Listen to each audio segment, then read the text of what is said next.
நன்றி சார். அடுத்ததாக நான் பேச அழைக்கிறோம். அதிரடி படங்களாக பல வெற்றிகளை கொடுத்தவர். செம்பருத்தியும் ரோஜாவும் இவர் இதய தோட்டத்தின் இரு மலர்கள். செல்வமணி சார் காதலும் ரொம்ப அழகானது. வாங்க சார், உங்க ஹார்ட்லேயே பேட்டரி என்னன்னு எங்களுக்கு கொஞ்சம் சொல்லுங்க சார்.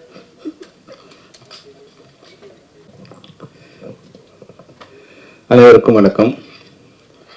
ஹார்ட்லே பேட்டரி, நான் டைட்டில் படிக்கிறதுக்கு ரொம்ப கஷ்டப்பட்டு அந்த டைட்டில் கொடுக்கும்போது அது ஹார்ட்டில் பேட்டரியா ஹார்ட் பேட்டரியா எனக்கு புரியாமலே ரொம்ப நேரம் ட்ரை பண்ணி பேசிட்டே இருந்தேன், பார்த்துட்டே இருந்தேன், படிச்சுட்டே இருந்தேன். அப்புறம் இப்போ நான் பேச வரும்போது நீங்கள் சொல்லி அது ஒரு பாட்டோட வரியாக மனசில் வந்துடுச்சு. உண்மையாக ஹார்ட்ல பேட்டரி இப்போ இனிமேல் எல்லாருக்கும் ரொம்ப ஈஸியாக இருக்கும்னு நினைக்கிறேன். இது நிகழ்ச்சி ரொம்ப புதுமையான நிகழ்ச்சி. எனக்கு நான் தான் வெப் சீரிஸில் அதுக்கான ஒரு பிரிமியர் வச்சு கலந்துக்கிற நிகழ்ச்சியில் முதன்முறையாக நாங்கள் கலந்துக்கிட்டு திரைப்படத்துறையிலேருந்து. அது சரண்யா எங்களுக்கு கூப்பிட்டாங்க. சரண்யா அண்ணா நீங்கள் ஒரு நிகழ்ச்சிக்கு வரணும். எனக்கு தெரியாது என்ன நிகழ்ச்சின்னு கூட எனக்கு தெரியாது. சரி, சரண்யா உண்மையாக தானு சார் சொன்ன மாதிரி ஒரு அற்புதமான ஒரு சகோதரி. எந்த உதவினாலும் எந்த வேலைனாலும் அது இரவானாலும் பகலானாலும் ஒரு ஆண்மகன் போல இருந்து அந்த வேலையை செஞ்சு முடிக்கக்கூடிய ஒரு திறமையான ஒரு பெண் அவங்க. அதனால சரி வந்துடுறாங்க அண்ணன். இப்போ வந்தோடனே கூட வேற ஒரு ஒர்க் இருந்தது. அண்ணா நீங்கள் 5 மணிக்கு 5:30 மணிக்கு போயிடலாங்கன்னு சொன்னாங்க. அண்ணன் தானு சார் வராரு, நீங்கள் 5 மணிக்கு வாங்க, 5:30 மணிக்கு போயிடலான்னு. ஆனால் கடைசியாக எங்க யார்டு வண்டியில் கடைசி கண்டக்டரோட வண்டி மாதிரி கடைசியாக உட்காந்துச்சு. இருந்தாலும் சரி, வந்த பிறகு என்ன வேற அவங்க அனுப்பும் போது வர வரைக்கும் தான் எங்க விருப்பம், அனுப்புறது அவங்க விருப்பம். அதனால நன்றி.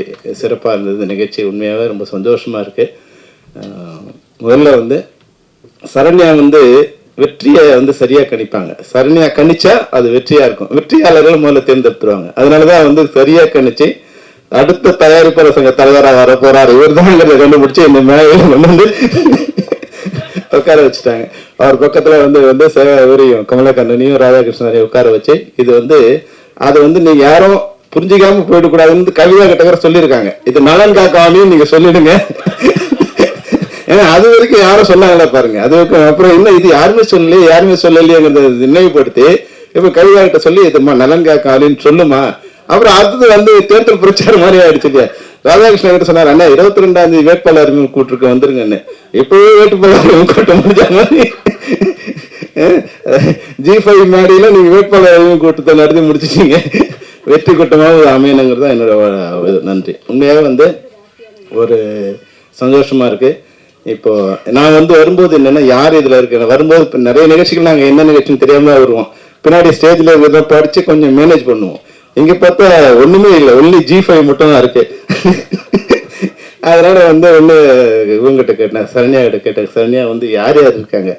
அப்போ இந்த மேடையில் டிவி இதில் இருக்கிற ஓடிடி தளங்கள் இருக்கிற கண்டென்ட் மேக்கர்ஸுக்கு இல்லை ஓனர்ஸுக்கு இல்லை அதனுடைய நிர்வாகத்தில் இருக்கிற எல்லாருக்கும் ஒரு வேண்டுகோள் வைக்க விரும்புகிறேன். நான் ஒரு டெக்னீஷியனாக ஏன்னா புலன் விசாரணை முடிகிற வரைக்கும் அந்த படத்துக்கான சம்பளங்கிறது எனக்கு அந்த படத்தில் லைட்மேன் வாங்கின சம்பளத்தை விட இல்லை ப்ரொடக்ஷன் அசிஸ்டன்ஸ் வாங்கின சம்பளத்தை விட இல்லை டிரைவர் வாங்கின சம்பளத்தை விட என் சம்பளம் ரொம்ப கம்மி. ஆனால் அந்த சம்பளத்துக்காக நான் வேலை செய்யலை. இந்த படைப்பு என்னோட படைப்பு, இது என்னுடைய கனவு. இந்த கனவுக்கான அன்னைக்கு 1 கோடி ரூபாய் அதனோட பட்ஜெட்டு. என்னோட அப்பா அம்மா கூட என்னை நம்பி 1 கோடி ரூபாய் இன்வெஸ்ட் பண்ண மாட்டாங்க. இப்போ யாரோ ஒருத்தர் என்னை நம்பி இன்வெஸ்ட் பண்றாங்க. அதுதான் என் சம்பளம் நான் நினைச்சேன். அப்போ என்னோட கனவு படைப்பாகும் போது அதுக்குண்டான மரியாதை என்னை சேர்ந்துடும். முதல்ல நான்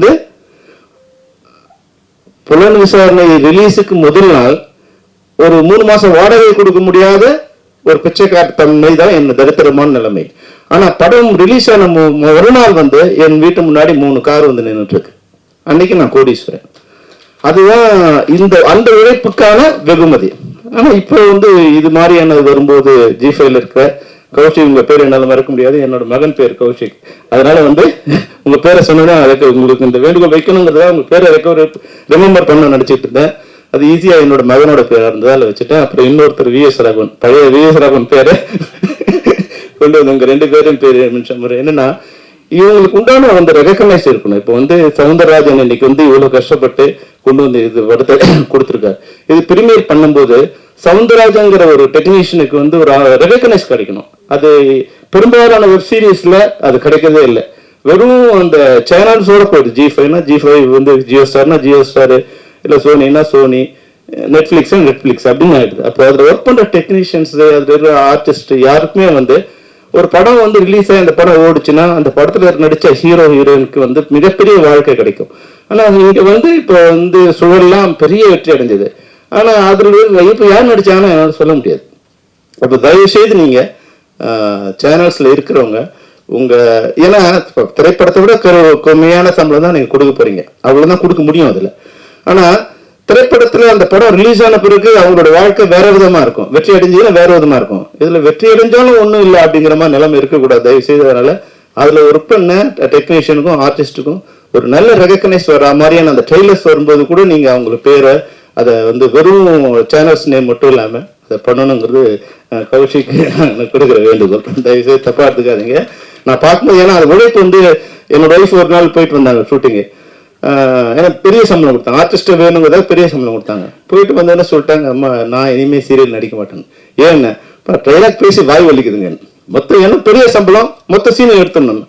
அப்போ ஒரு ஆர்டிஸ்டுக்கே கஷ்டமா இருக்குன்னா அந்த டெக்னீஷியன் எவ்வளோ கஷ்டப்படுறாங்க பாருங்க.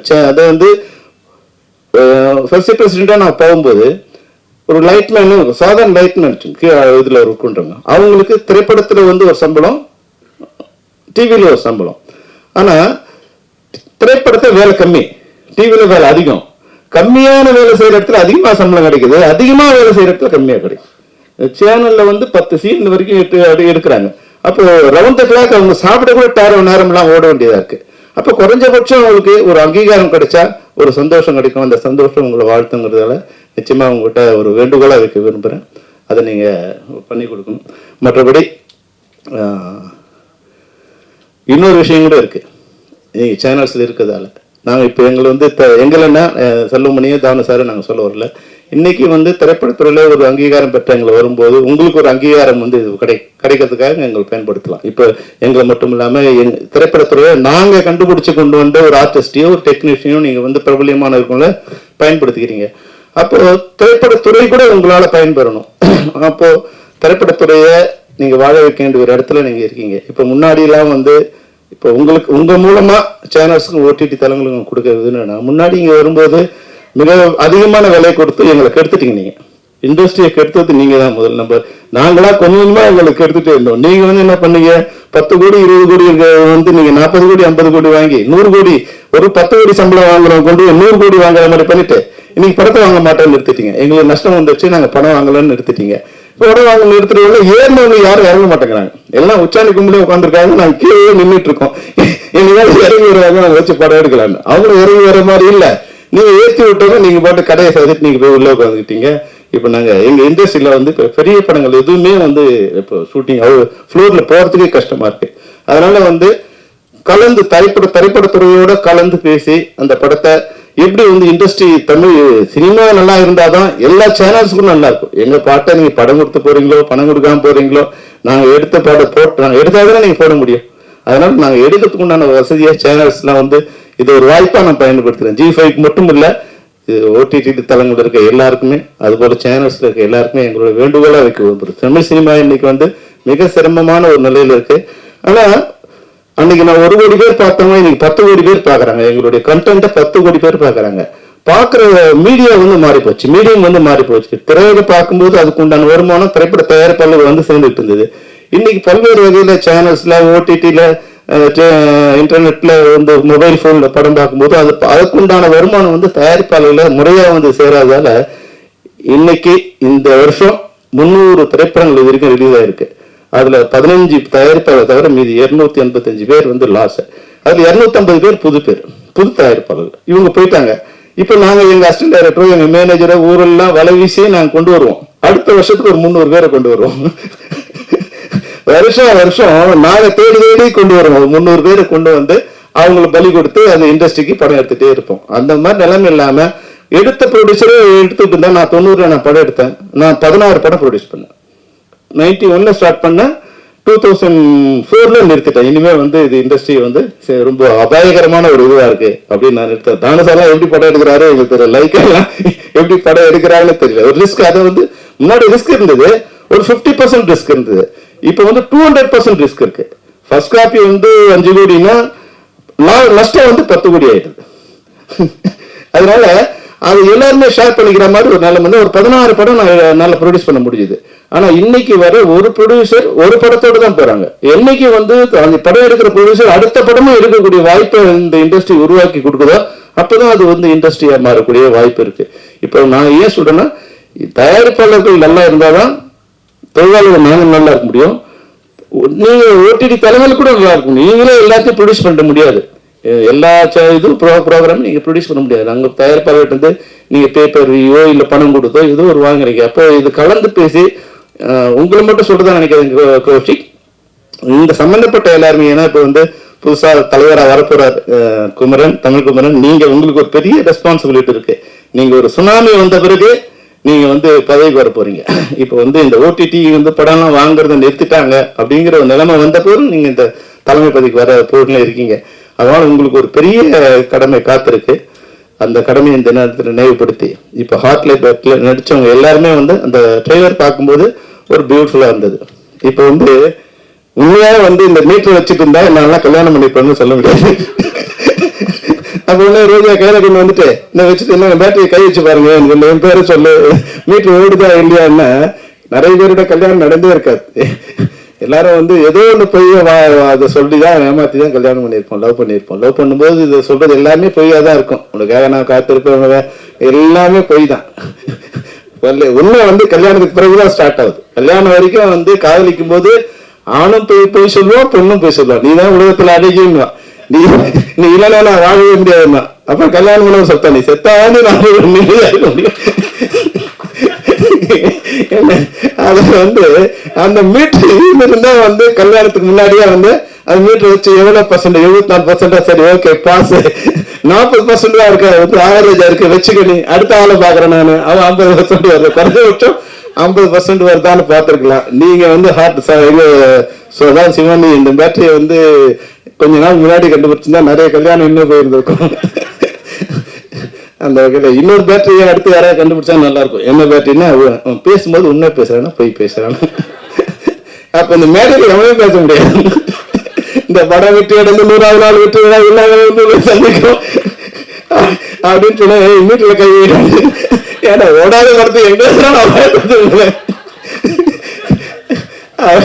அப்படிதான் வந்து பேசிட்டு இருக்கோம். நல்ல வேலை சதாசிவம், இந்த பேட்டரி இந்த மீட்டரை மட்டும் நீங்க கண்டுபிடிச்சிடாதீங்க, இந்த படத்தோட நிறுத்துறீங்க. அப்பதான் நிறைய காதல் வந்து கல்யாணத்துல முடியும், இல்லைன்னா எந்த காதலும் கல்யாணத்துல முடியாது.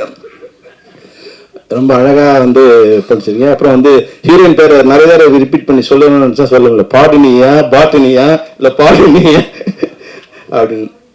Very good. அது மாதிரி வந்து குரு வந்து நல்லா பேசினாரு, தன்னுடைய சகாக்களுக்காகவும் பேசினாரு. இப்போ வந்து நிறைய வாய்ப்பு இருக்கு. முன்னாடி வந்து நான் திறமைசாலியா இருக்குன்னா என் திறமையை கொண்டு வந்து ஒரு இடத்துல நிறுத்தி வைக்கிறதுக்கு வந்து பல வருஷங்கள் நான் போராடணும். ஏன்னா ஒரே ஒரு டோர் தான் இருந்தது. அப்ப நான் வந்து அந்த டோர்ல நின்று அவங்க வெளியே வராங்களா இல்ல டோர் திறக்குதா, நான் உள்ள போய் எப்ப சொல்றதுன்னு. ஆனா இன்னைக்கு அப்படி இல்லை. இன்னைக்கு வந்து சோசியல் மீடியாவில ஒரு ஹீரோயின் வேணும், அழகா இருக்கா திறமையா இருக்கான்னு ஜஸ்ட் ஒரு 30 செகண்ட்ஸுக்கு வந்து ஒரு போட்டுட்டா இந்த பொண்ணு யாருன்னு தேட வேண்டிய நிலையை அந்த பொண்ணை ஏற்படுத்த முடியும். அது மாதிரி வந்து இன்னைக்கு யூடியூப் வந்த பிறகு வந்து பல திறமைசாலிகள் வந்து ஜஸ்ட் ஒரு 5 மினிட்ஸுக்கு ஒரு பண்ணும்போது, ஒரு சின்ன ஷார்ட் ஃபிலிம் பண்ணும்போது, நாங்க முன்னாடி வந்து நாங்க படம் எடுத்துட்டு இருந்தோம், ஜனங்க பார்த்துட்டு இருந்தாங்க. இப்போ ஜனங்க படம் எடுக்கிறாங்க, நாங்க பார்த்துட்டு இருக்கோம். காலையில எழுந்தா குறைஞ்சபட்சம் ஒரு 100 ரீல் நான் பாக்குறேன். அப்போ இவ்வளவு சிந்தனை வந்து அங்க கிட்ட இருக்கு. அப்போ அந்த சிந்தனைய திறமைய உலகம் பார்க்கிற அளவுக்கு எந்த ஒரு கவலையும் இல்லை, எந்த ஒரு கஷ்டமும் இல்லாம எல்லாராலும் கொண்டு வரக்கூடிய வாய்ப்பு இன்னைக்கு இருக்கு. அதனால திறமைசாலிகள் யாரும் பயப்பட வேண்டிய அவசியம் இல்லை. நல்ல கண்டென்ட்டும் நல்ல திறமை இருந்தா நிச்சயமா இந்த உலகம் உங்களுக்கு ஒரு ரெட் கார்பெட் போடும். அதுக்கான அஸ்திவாரமும் அதுக்கான முதல் ஆரம்பம் தான் இந்த ஹார்ட்லே பேட்டரின்னு நினைக்கிறேன். நிச்சயமா வந்து இந்த பார்க்கும்போது ஒரு கலர்ஃபுல்லா ஒரு யூத்ஃபுல்லா இருக்கு. இந்த யூனிட் நிச்சயம் மிகப்பெரிய வெற்றி அடையும். இந்த மேடையில நான் சொன்ன விஷயத்த கௌஷிக்கும் VS ராகவனும் நீங்க மனசுல வச்சுக்கிட்டு இந்த முதல் கட்டமா உங்க இனிமே G5ல வர எல்லா டெக்னீஷியனும் எல்லா ஆர்டிஸ்டும் அதனால வந்து பணத்தில் மட்டுமல்ல புகழிலும் அவங்க வந்து பெயர் அடையணும், பிரபலம் அடையணும். அதுக்கு நீங்க உதவி செய்யணும்னு கூடி அனைவரையும் வாழ்த்தி சரண்யாவுக்கு இது ஒரு சரண்யோட சன் வந்து உண்மையில எட்வர்டு வந்து ஒரு சாங் அனுப்பிச்சிருந்தாரு எனக்கு ரொம்ப 1 year முன்னாடி. ஃபென்டாஸ்டிக்கா இருந்தது. யாருன்னு கேட்டேன், என்னோட சன்னு சார்னாரு. எட்வர்டு டெஃபினட்டா நீ வந்து மிகப்பெரிய ஒரு மியூசிக் டைரக்டராக வருவேன். இந்த மேடையில் உன்னையும் வாழ்த்து விடைபெறுகிறேன். நன்றி, வணக்கம். Thank you sir. நீங்க பேச பேச ஸ்டேஜ்ல ஒருத்தர் மட்டும் உழுந்து சிரிச்சாரு. ஏன்னா அவர் தான் நிறைய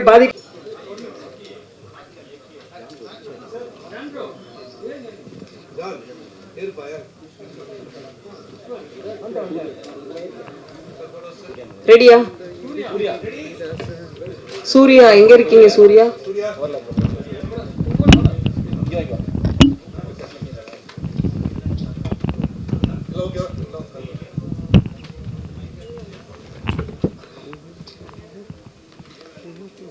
தேங்க்யூ. நன்றி.